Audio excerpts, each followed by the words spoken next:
Thanks everyone for joining us this morning. We're here with head coach Jeff Traylor. Just use the raise hand function and wait for me to call on you for questions. JJ, you can get us started. Jeff, what were some of your big takeaways after watching film from this past week? Just about what y'all saw live. I mean, we just were really good on defense, really good on offense, and really good on special teams. A total complete game. Is that the best game we've seen out of your team this season? This season for sure. I don't think it's even close, honestly. Greg. What about beyond this season? Oh, I don't know about that. There's been some good ones through the years, so probably for the opponent as good as they were, you'd have to put it up there somewhere. I'd have to go back in time to think about all that, but I know that UAB team was really, really good, back in the day. But we barely won too, so that's a great question, Greg. Y'all probably have some things y'all have already thought about there and have better answers than me, honestly, though. One of the things from this game we didn't talk about immediately afterwards was the play of Shad Banks. What sort of stood out about what he brought in that game and really through the year what he's done for your defense? Yeah, what an amazing story, right? You'd swear he's one of those kids like we're celebrating his senior night, and y'all are going to feel like, man, he's been playing here his whole career. He's already made so many plays, and he's only been with us one season.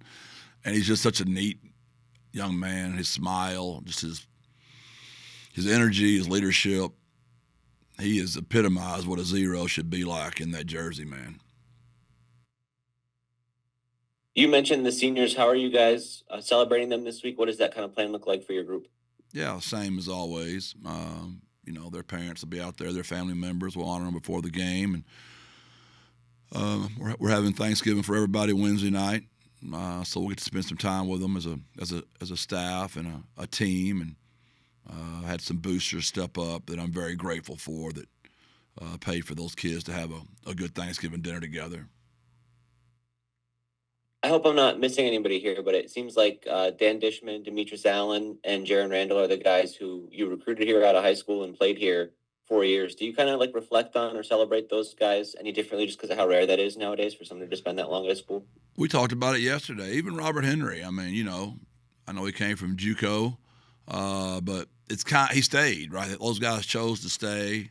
They are helped developing a room. You can see how Robert's led Will and the influence he's had there. It's kind of the way it used to be. But we also are really glad we had Shad and Kendrick Blackshire and, Kamar, Missouri, some of those kids that came in here. I've had Trevor for one season, and what a joy he's been, that left guard, Trevor Timmons. I mean, and I know we could go on and on and on about these seniors. Kale, our punter. I mean, we had Isaac, our deep snapper, only had him 1 year, but just super kids that have come in here and really bought into our culture. And I know y'all are probably tired of hearing me say what great kids they are, and I know y'all would love for me one time to say we had a bad practice and they didn't want to be here. It's just never been that way with this group. And I know y'all are probably sitting around, I don't know, thinking, yeah, you keep saying all that, when we were going to see some benefits of all this. And I think you're starting to see the team turn and see what I always thought they could be. JJ. Jeff, what did you think about the play of your offense this last week? Yeah, I thought they were very efficient.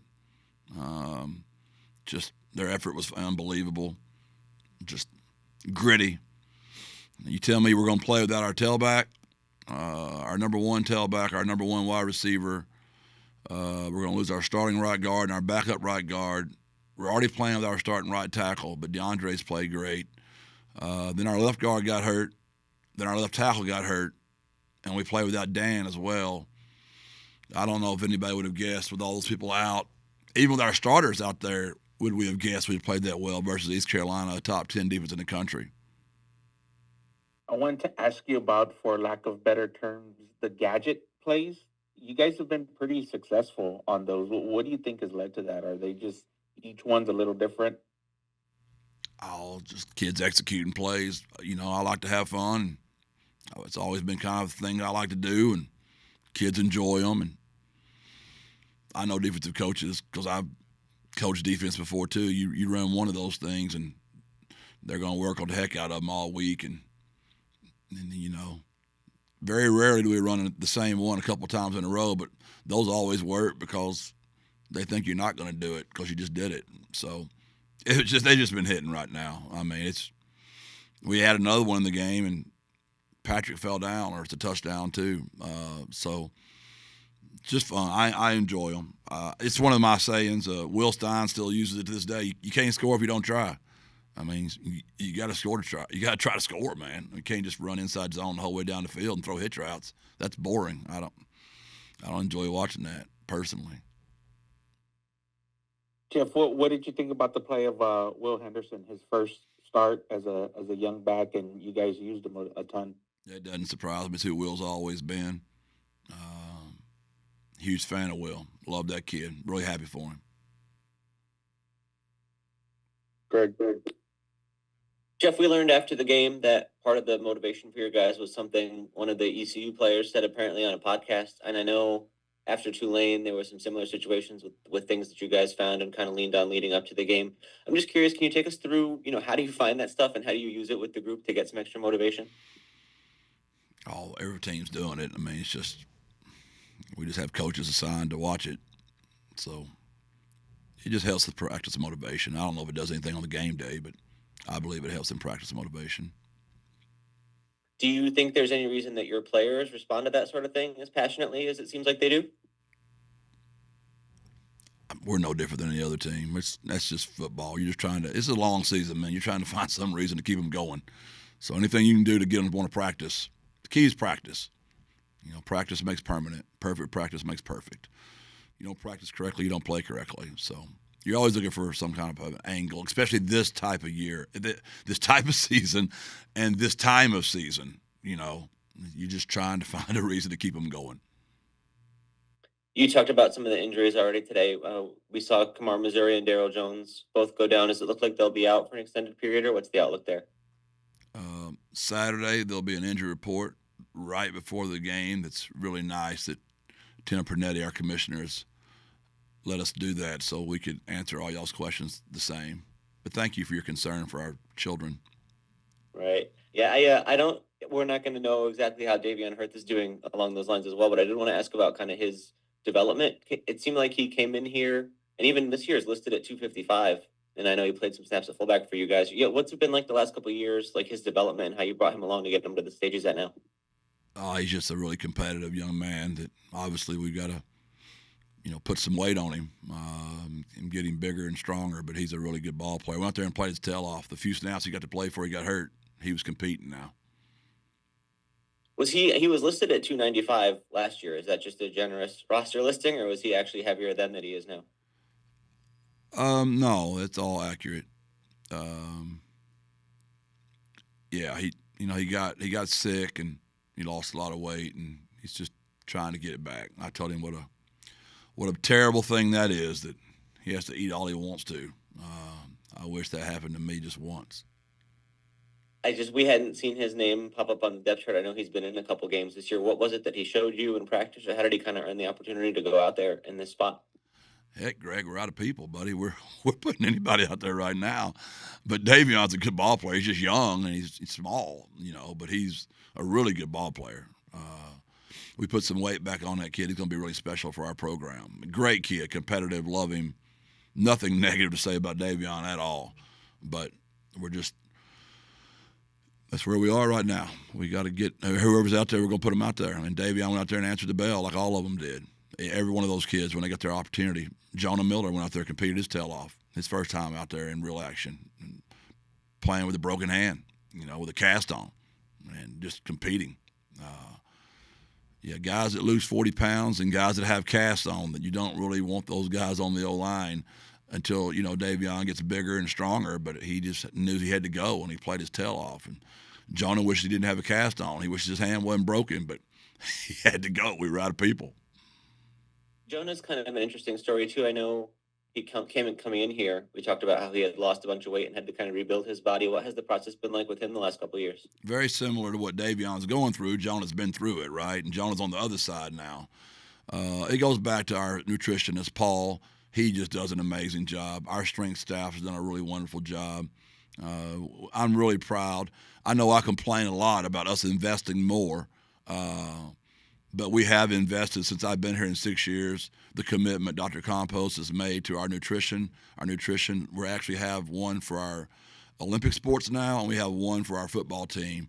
And that's what I talk about. I mean, that's where you got to get to, right? If we're going to really play with the big boys, and her commitment to that and getting that done, and Paul and just Christine, who's also on our staff, she's really taking a lot of interest in making sure Paul has what he needs for our players and our Olympic sports as well to help them just get their body fat percentage correctly, their diet correct, and much. I'll give a lot of credit to our athletic staff, Paul, strength staff, Dr. Compost, Christine, Maria, all those people for helping our kids get where they need to get to physically.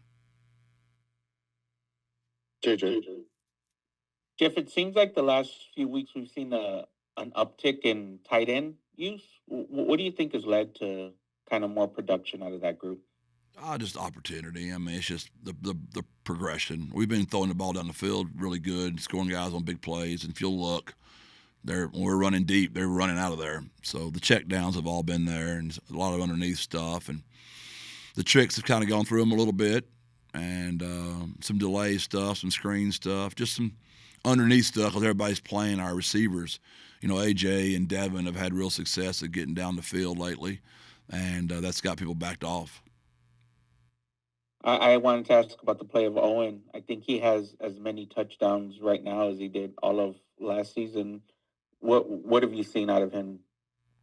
You can just tell he's healthy again. I don't know he's 100%, but he's a whole lot closer to 100 than he was 70, which is what he's probably been playing at all year, if that. It was really good to see him take off running. I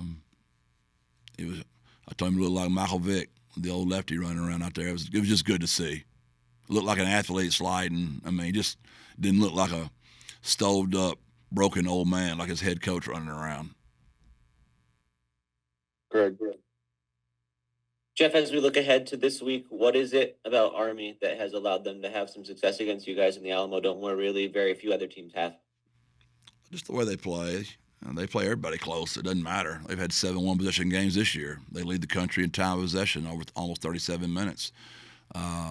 This is their hometown. I mean, they'll have a bigger crowd than we will probably Saturday. They're coming to a home game on the road. That's pretty cool. And I really need our fans to show up. We've got to match that. And I'm thrilled that we're Military City, USA. I am. But for this one Saturday, I got to have the Roadrunner fans outdo, the Army fans. And it's always loud when they come. Their crowd shows up, and they get after it. And they play a really good style of football. Man, what Jeff Monken's done there for how long he's done it is really remarkable. Anything else for Coach Traylor this morning? All right, thanks, everyone. Thank y'all. God bless. Birds up.